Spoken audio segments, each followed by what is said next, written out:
want anything to drink? What do you have? Whiskey? Herbal tea? But the tea's mostly thistles and dirt.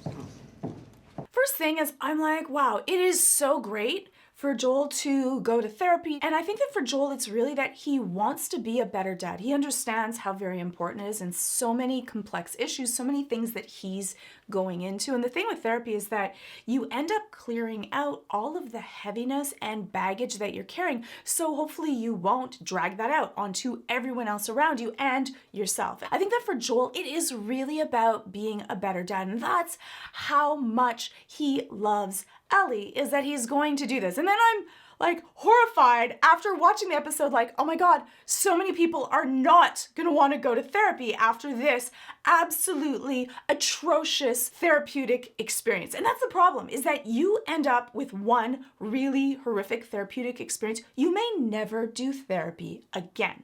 It is such a horrible thing, especially when we are at our most vulnerable, which often is why we're going to therapy in the first place, to have a horrible, selfish, atrocious, poorly done therapeutic experience. It is exceptionally damaging, and in some cases worse than the trauma that you went in there for in the first place.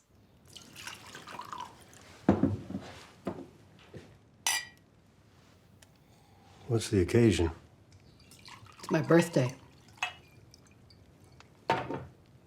I know, it's a zombie apocalypse. I get it. I'll go through one of the good things is that I like the way that she's dressed. I think that she's dressed in a very appropriate way for therapy, but I think that she looks very professional, she looks nondescript, and she looks like she is ready to do therapy. And the reason is that you don't want to take up too much attention, too much time from the therapeutic process. If you are wearing something that's too flashy, people may want to talk about it or discuss it. Then you are taking up time from someone else's session. The session is not about you. It is a service to someone else, and this is something that they are paying for. Now, the drinking in therapy. Now, having something to drink in therapy is absolutely fine. That's a good idea, to be able to have at least some water just in case you cough or the area is dry. But having alcohol in therapy isn't a good thing. Now, this is not actually a judgment on alcohol. It's that when we are drinking, it shuts off our prefrontal cortex, the part that deals with consequences of actions. And so because of that, in therapy, your job is to analyze and process and be able to give the best advice to others. But when you are inebriated, it shuts off that part of your brain. So you become more limbic, more emotional, and the part that analyzes turns off, the part that you need for therapy. And you could say that if you are a very seasoned therapist, you don't need to do the same amount of analytical processing, but it doesn't matter. You end up being more emotional and more limbic, and so because of that, you're not doing your therapeutic job. And especially in this case, when people are dealing with such complex trauma, you want to be able to process and make sure that people feel safe. Now, when someone else is coming to therapy, even if you make a cough or you yawn or something happens and you might have just had a really rough night, you should always disclose that, oh, I apologize, I'm not feeling well, or something else happens, because people will believe it's because of them. It's us. They don't like me, they're finding me boring, I'm tiring them.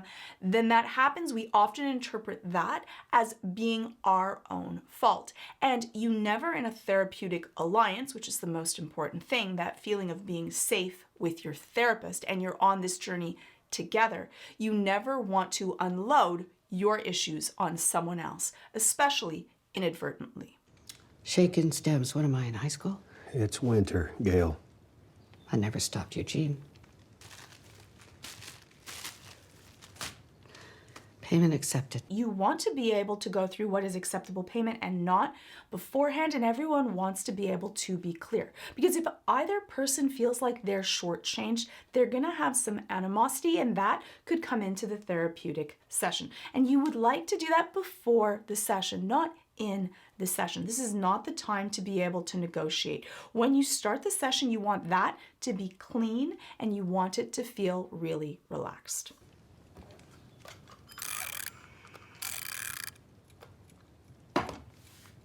And I get the clock timer, like maybe there's not that many clocks there, that might be more difficult, but I find a timer that is ticking and going to make a ding at the end of the session, like a perfection game, I find that really stressful. And a lot of people in my own sessions, when I had clocks that made noise, that made them also really anxious. I like to have a clock that my client can see as well as one that I can see. So sometimes I have actually two clocks so that we can both time the session so that it doesn't suddenly happen. Sometimes what happens is you're discussing something and you're so animated that the time just goes by in a heartbeat. I often go through beforehand, what do we want to discuss? And then I'll say like, okay, I'll try to give 10 minutes. I'll warn about 10 minutes so we can deal with this other thing. I understand that this is the apocalypse. They probably don't have that many choices, but this I would find exceptionally stressful. Not horrible, but not something that most therapists would do.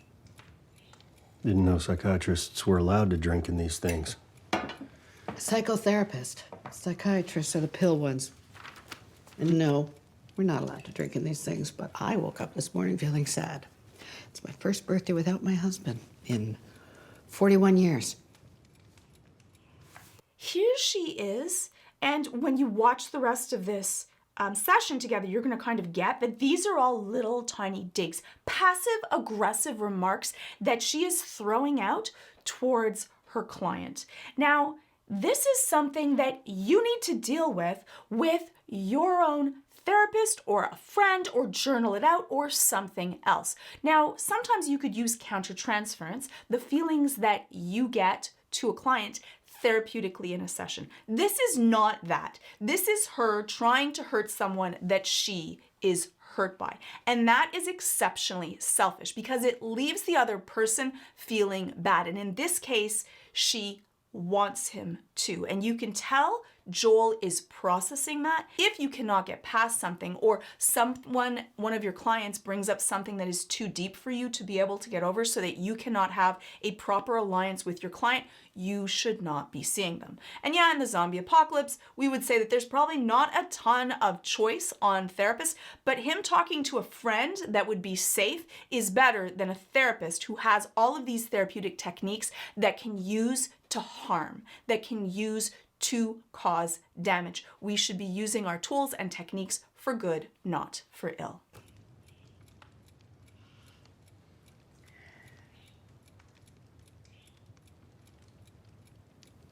Tick, tick, tick. What the hell is that?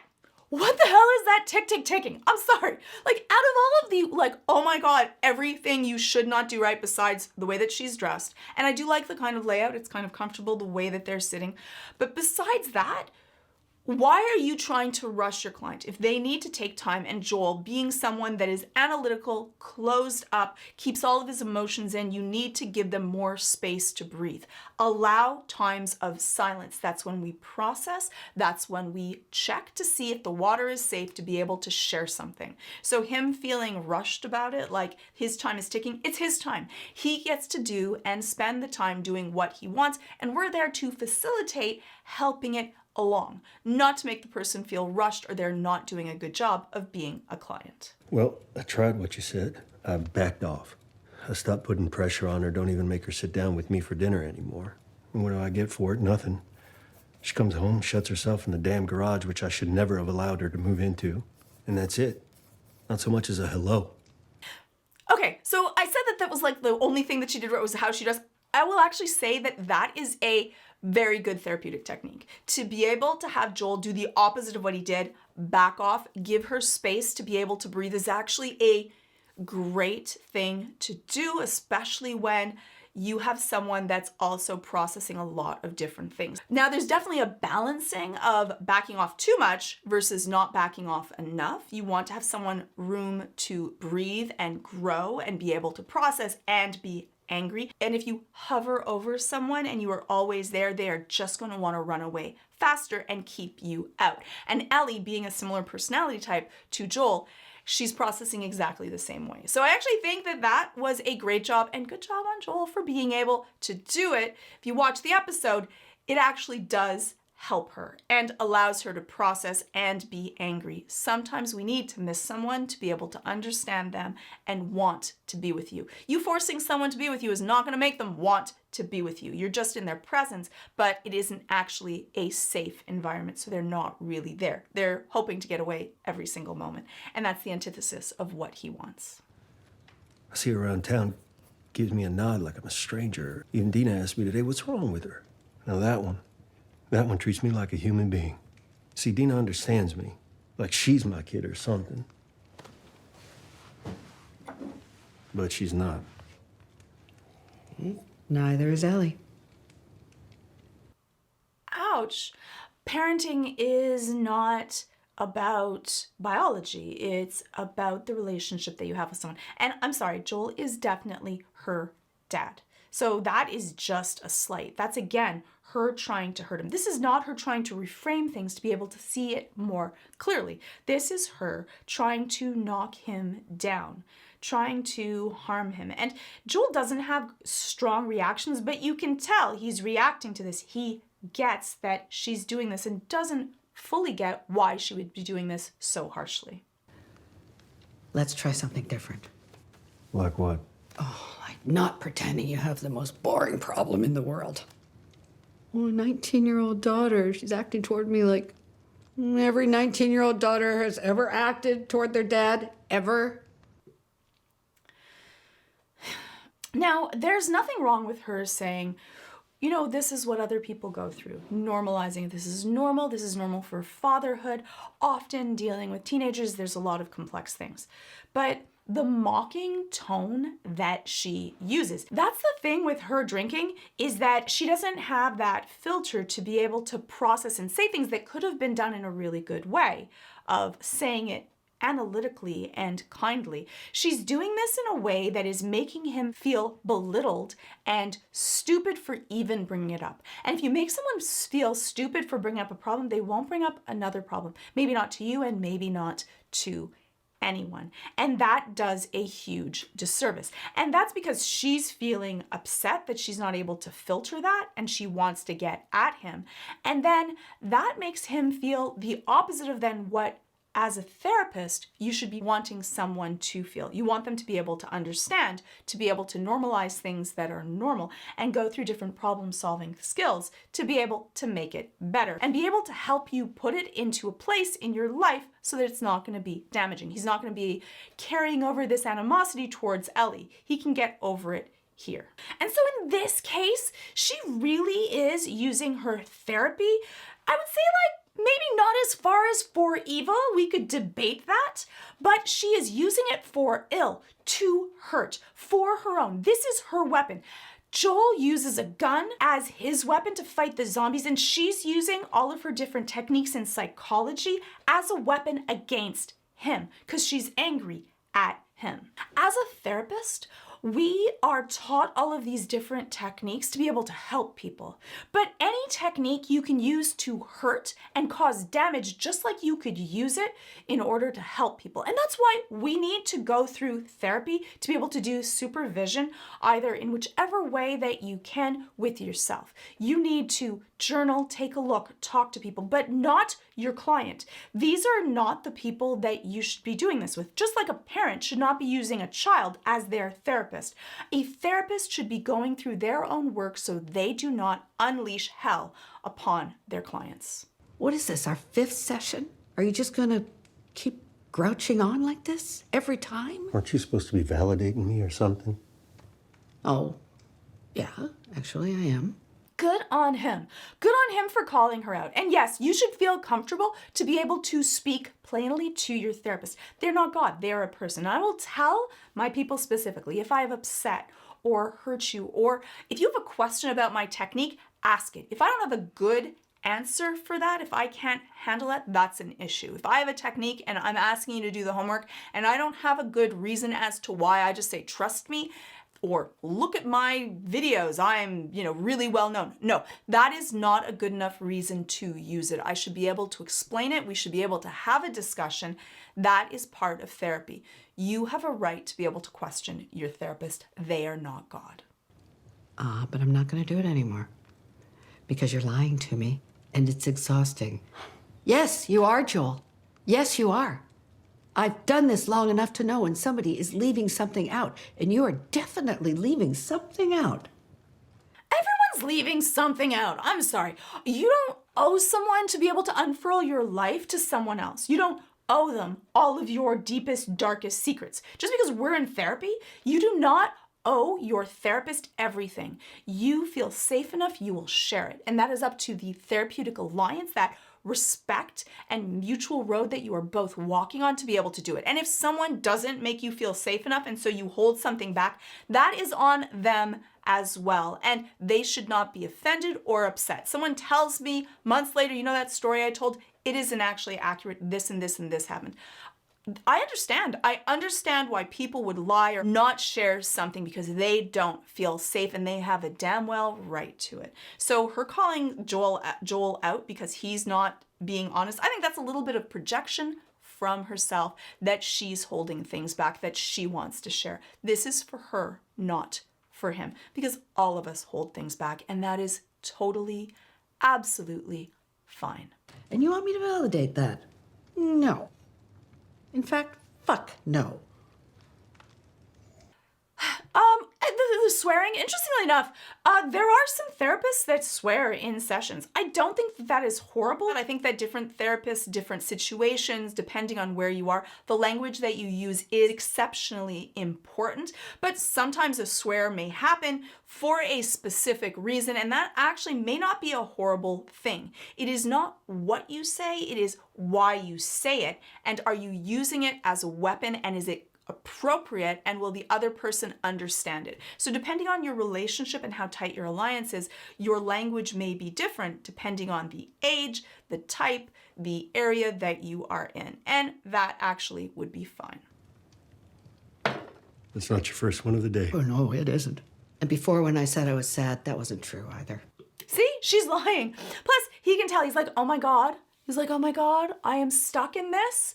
And how do I get out? Like, this is now where he's like, I want to have an escape. I'm now trapped here. He feels like he's paid for it, so he's stuck. He feels like he can't leave. He can totally just get up and leave. But he can tell that she is now going to be using this as her session. How very selfish. He should be taking back his payment and just leaving, because he already knows this is going to go sideways, and she's been drinking.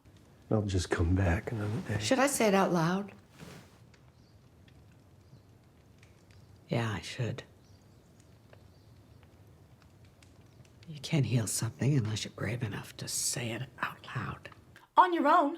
Why does Joel have to be there, right? Why, whenever you're hurt by someone, and she's hurt, and I know I'm going at her, and she's hurt, and she's had someone that she loves who has died. And she's angry at Joel because Joel is the one that took him from her.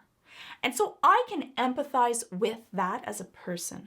But as a therapist, I believe that you should really, it is something so very precious that you go and you trust someone to be able to be vulnerable with, and then to just spit upon that and step on it and use it for yourself and harm someone else.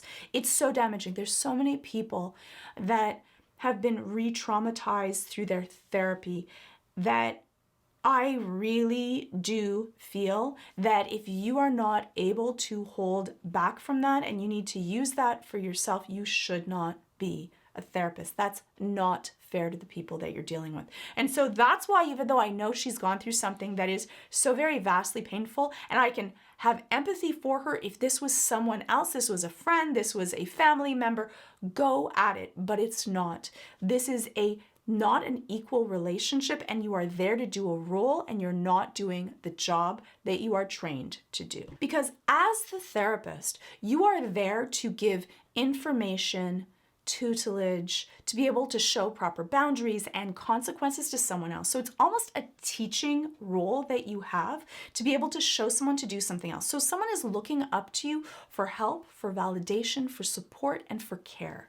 And so in a lot of ways, a good therapeutic relationship, you should be that parental role, you should be that teaching role, you should be a mentorship role, you can be a friendly, not friendship, role. You are there to be able to support and help make someone stronger so that they can be a kind parent, coach, friend to themselves. You are trying to show them that. And so I really see this as her taking something from Joel, who's already at a vulnerable place. You are taking advantage of people that are vulnerable for your own gain. And that is exceptionally selfish.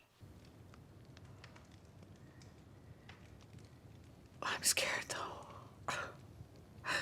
I'm scared to say it, which is why I have to. You see, and I like the when you're scared of something to be able to do it, but you should journal that out and make sure this is not the way to do it. And no, not every time you're scared does that mean that you should do it right away and that in any way that you're thinking of it. I hate that line of, well, I'm just being honest. A lot of people use that as an excuse to be able to be mean or to be cruel. You never have to be mean or cruel, or almost never have to be mean or cruel, and definitely not when you are in a therapeutic relationship with someone else as their therapist. You shouldn't be mean or cruel. Sometimes you might have to be direct, you might have to say something, but this does not mean just because she's scared. And if she was in a therapeutic session and Joel was her therapist, then that might be a completely different story, but they're not. You shot and killed my husband. I hate you for it. I hate you for it. I know I should forgive you. Well, I've tried, and I can't. Because of how you did it. And looking at your face makes me so fucking angry. And so if you feel that way towards one of your clients, you shouldn't be seeing them. This is more damaging. Even if you have great therapeutic skills, it's almost like she waited, she had him come in, didn't say anything, and she set him up. She set him up to be able to unleash hell upon him because she could, because of this relationship. And then she's kind of holding him hostage and then unleashing hell upon him. I would say that this actually is an abusive kind of way of a relationship, to be able to be held hostage, stuck, and then someone else unloads all of their crap upon you when you can't get away and you're already feeling vulnerable and you expected something and then you were bait and switched and given something else. She should have just canceled it. She could have said, I'm still dealing with the hardship of the loss. I feel upset. I don't think that we can do this. I need to process it. And then she can talk to a friend. She can shout into the void. She could be able to journal. She could dance. She could process whatever techniques she has, which she has a ton of them being a psychotherapist. She should be able to use to be able to work on that. And only if she can get through that and past that should she keep Joel as a client. There it is. I've said it. I'm ashamed, but it's in the air, and I can't take it back. Ugh.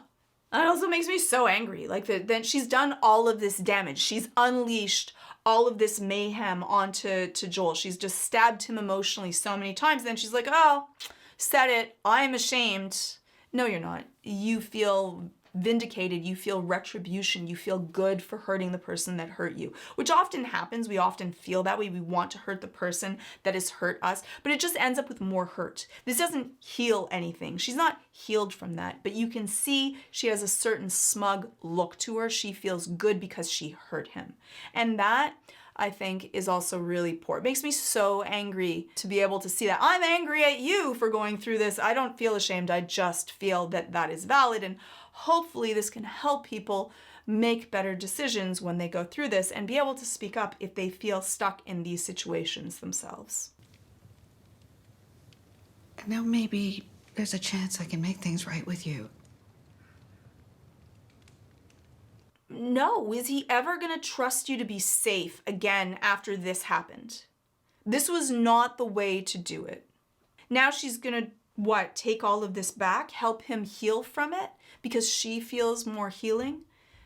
this doesn't happen. Now you have created a break in the alliance that you have caused for your own selfish reasons because you were drinking and not paying attention to it, not doing the work that you could and seeing someone before it was time for you to be able to see it. That is really hard to heal from. If you have a very strong alliance with a client and there's a mistake that's made and you can own it and you can discuss it, yes, that's workable. But in this case, she really went at it with a premeditated thought that I'm gonna do this and I'm kind of excited to. Like maybe she didn't think about it beforehand, but it really seems like from the beginning, she was already throwing daggers at him. You can let me know your thoughts. Your turn. Say the thing you're afraid to say. I can help you. Say it out loud, no matter what it is, no matter how bad. I promise I will help. See, that part I like. Like, I like her asking him, but not after this. Like, if this had happened, if I hadn't seen that middle piece of, Joel seeing all the pain on his face, to be able to have to do the things that no one else is able to have the strength to do, to be able to protect those he cares about, the hard decisions and the weight to that. I love her saying these words without the other pieces to it, where she's already shown she's not safe, to be able to say, I'll be there, to be able to stay there. I won't abandon you. This is safe for you. But you can't, after you've made it unsafe, then say it's going to be safe and I'll be there for you.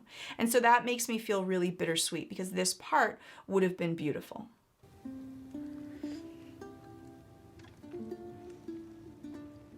Did you do something to her?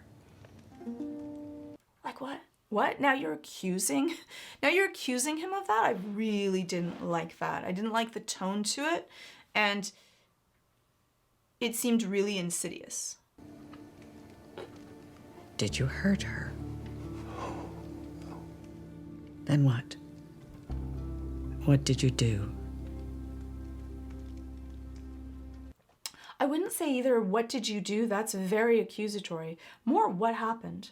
A lot of times it isn't that we did something, it's something happened. But right away where you say, what did you do? That can, for many people, make them become very defensive, and all their defenses are gonna come back up. You wanna be able to have a safe space where people can be able to share without a feeling of judgment or accusation. A lot of times that's why we don't go to therapy, because we are worried about being judged or accused of things. And when we've done things that we're worried about or we feel bad about it, that's the fear to it. And a lot of times the parents always get blamed. I think now we really understand that there are many different variables. It isn't just the parents that are dealing with things when kids go through things. But it used to be that it's always going to be the parents that are going to be blamed, that you did something wrong and that's why your child is doing something wrong.